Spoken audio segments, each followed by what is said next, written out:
I couldn't get the Santa face off of my video. Hello! Happy couple days after Christmas. Hi everybody, how are you? I can't even get my apron on.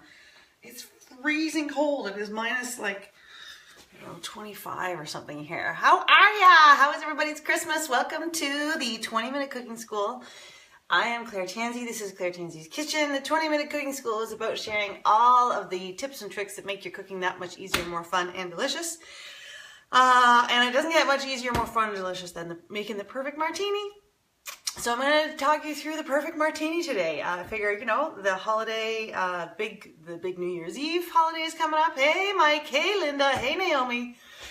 New Year's Eve is coming up, and you may be making a martini. So I'm going to show you the Tansey martini, which is gin. It's always gin. I don't think I had vodka until I was maybe like in my 30s. So it's always gin. And I'm going to just show you a couple of the secrets. Now listen, I do come by this honestly. I do teach a cocktails class. So I do, this is not just like years of drinking. It's actually, study this. So I'm going to talk you through what really makes a fantastic martini. Now, of course, a gin martini has to start with gin. Did you know? Yeah. So, and I always say that part of the fun is actually choosing your gin. What gin are you going to use? So the one I have right now is here. It is Tanqueray Rangpur gin. Can you see that guy? Oh, out of frame. There we go. So Tanqueray Rangpur gin. This is quite citrusy. This is sort of a once in a while gin. This is our Christmas gin. We don't have it all the time. My standard gins are either Plymouth gin if I'm feeling rich, or straight up good old fashioned Beefeater. I don't like gins that are too, I don't like them too floral, too herbaceous, too blah. Like there's a great local distiller here in Ontario called Dillon's, and they make a gin, and gosh, I want to like it, but man, it's not good. Sorry, Dillon's. It's just got too much flavor. Is that weird? Is that weird to say? You have too much flavor? So I like a kind of a standard London dry gin. I could go on about gin for ages and ages. Trust me, just like choose whatever gin you like, whatever gin's on sale. And like that's the fun, right? You're going to have fun just tasting the gin and deciding if you like it or not. So you need gin for a gin martini. You also need white vermouth, dry white vermouth. There is something called sweet white vermouth. Not that. That is not good. I mean, it's fine, but it's not for a martini. So, this is Martini brand. You can also get Delin brand. You can get Noyer Prat. But basically you want white vermouth. It either comes in like the little bottle or the liter. So you can just buy the liter because this is actually kind of good to have on hand. This is a good substitute for white wine when you're cooking. And it's actually not a terrible drink on its own. It's sort of like wine. It's only like 13% or something. Come on, 18%. 13, 18. Oh, I will come over and try some cherry gin, Naomi. I know your address. And I'll take you up on that. So this is the part that makes a gin martini either dry or wet. You've probably heard about this, like, oh, a dry martini. So a dry martini, the old saying goes, I think it was Winston Churchill said, you pour in the gin to make it a dry martini. You open the vermouth, you bow in the direction of France, and then you close the vermouth. So that's a very dry martini. That is a straight gin. Now, I actually like a martini quite wet because I love the flavor of vermouth. Now, let's talk about the other two secret ingredients that you can use. So, hi, Dillon's. I don't like your gin, but gosh, I like your orange bitters. And so this is actually the Tansey secret, and this is the Claire Tansey secret. So the Tansey secret for a fabulous, and I mean a fabulous, unforgettable martini is you take a little bit of single malt scotch. I know, guys, this is like super deluxe. Little tiny bit of single malt scotch, and drizzle it into your martini glass. This is a martini for one, by the way. Michael's at work, Thomas is at daycare. I'm by myself. So then you swirl, you see how I'm getting the single malt scotch all around the inside of the glass? This is called a whiskey wash. This is called a whiskey sip. Hoo-ah.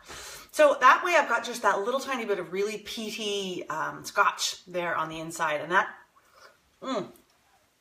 plus a quick little bump for yourself. That really flavors the glass, and it just, oh, that smokiness is so good. So that was always my dad, Brian Tansey's trick. So I take that from him. I always tell the joke that before I went to university, my dad said, all right, you got to learn how to make a martini. It was pretty much the skill that I learned before I went to university. I didn't even like martinis then. I only liked them when I was an adult. These are the only cocktail that I really drink. I drink my martinis and Manhattans brothers and sisters like Rob Roy's. And then, okay, so other secret ingredient, orange bitters. Tip from my friend, wine writer, cocktail writer, Eric Felland. He said in a gin martini, I believe I quote, orange bitters are like a good rug. They really bring the room together. Or, you know, if maybe you're more in a feminine mood, you could say like, you know, when you do your eyebrows, when you have your eyebrows done, it really brings your face together. So orange bitters, optional, but really, really nice, and adding to the kind of citrusiness of this beautiful martini. Okay, so there are lots and lots of different schools for martinis. Shaken, stirred, ice, no ice, straight up, dirty, blah, blah, blah, blah. This is just the Tansey martini. I can't tell you, no, I can tell you why we like it, because it's delicious. But this is just sort of where we are. I've been tweaking this recipe for a while. I don't like it shaken. I find that too watery. I want my cocktail to be strong, but I do want it extraordinarily cold. So that's why we keep the gin in the freezer, high enough alcohol content that it will not, it will never freeze. So it's perfect, keep that in the freezer. Vermouth, not high enough alcohol, so keep that in the fridge, so that's cold. This martini shaker sometimes lives in the freezer, just to really, you know, chillaminate it. What I'm gonna do now is just fill this baby with ice.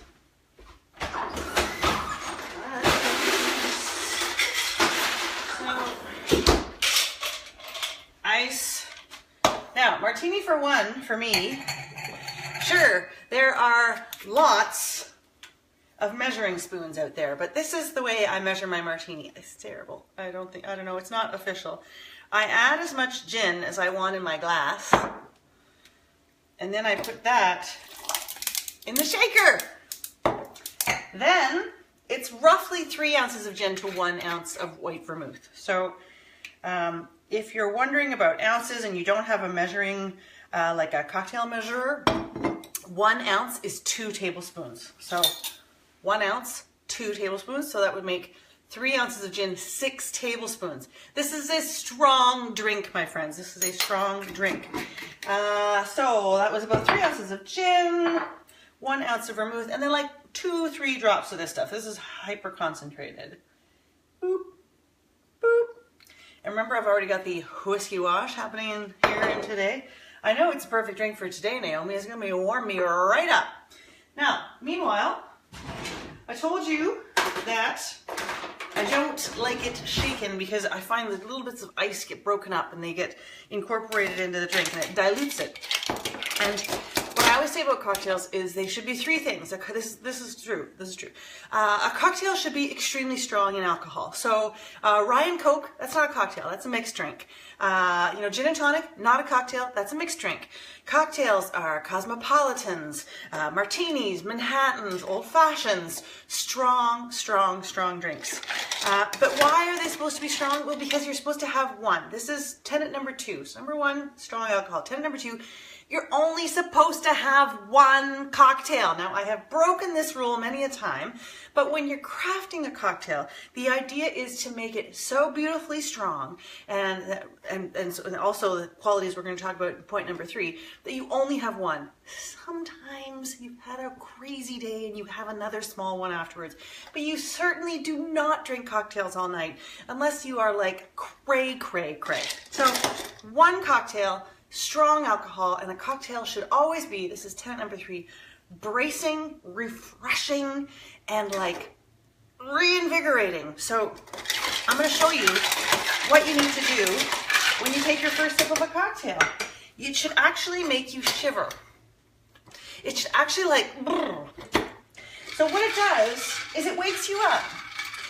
A cocktail is, it can do, a martini can do anything. One thing it can do though is it can bring back your appetite. Say you're kind of like, you don't feel that great, you need some appetite. I know it sounds counterintuitive, but a great bracing, strong, cold, refreshing, oomphy cocktail can really wake you back up again, bring your appetite back. Maybe your tummy's feeling a little bit weird, just after just a weird day. Settles you right out. It also it provides for me that kind of curtain closes on the day and it opens on the evening. It starts off the party. These martinis also can cure a bad back for at least 6 hours if you've ever had like a back spasm. So you see, I just simply stirred, da da da da.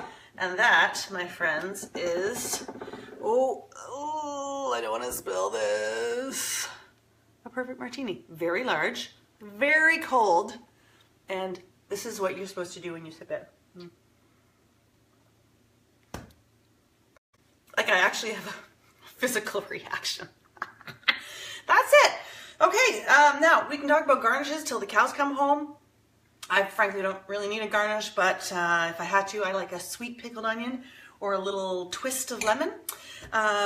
That's really it. So the 20-minute cooking school today is only 11 minutes.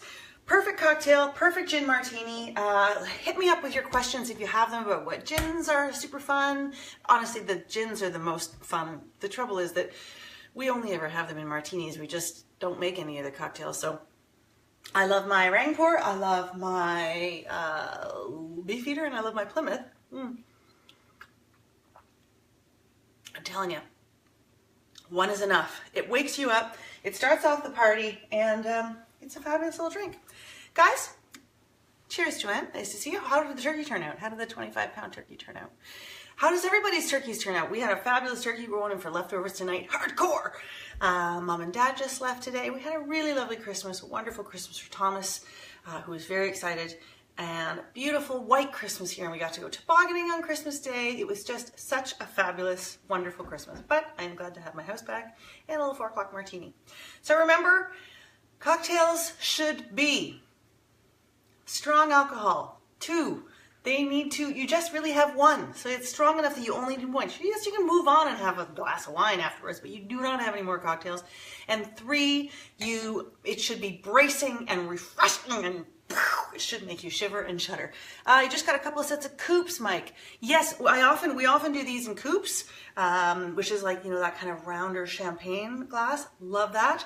And then I also have a mini martini. I'll just show you my little mini martini glass for when it's like a weeknight or a school night. It's just little. That's when you just need a little one. See, it's just a little. It's deceptive though, because you can actually get quite a bit of this in here. That could still be pretty full. Guys, I'm gonna be schlozzed at daycare pickup. Hope everybody has a wonderful new year. Tell me what your plans are. What are your questions? Next week we'll begin, isn't it just the cutest? Next week we will begin the 20-minute cooking school for 2018. Don't forget that I'm teaching an amazing and fun 4-week cooking class starting January the 17th on the West End and here in Toronto. It's going to be 4 weeks of like easy, awesome, fantastic, delicious, easy recipes.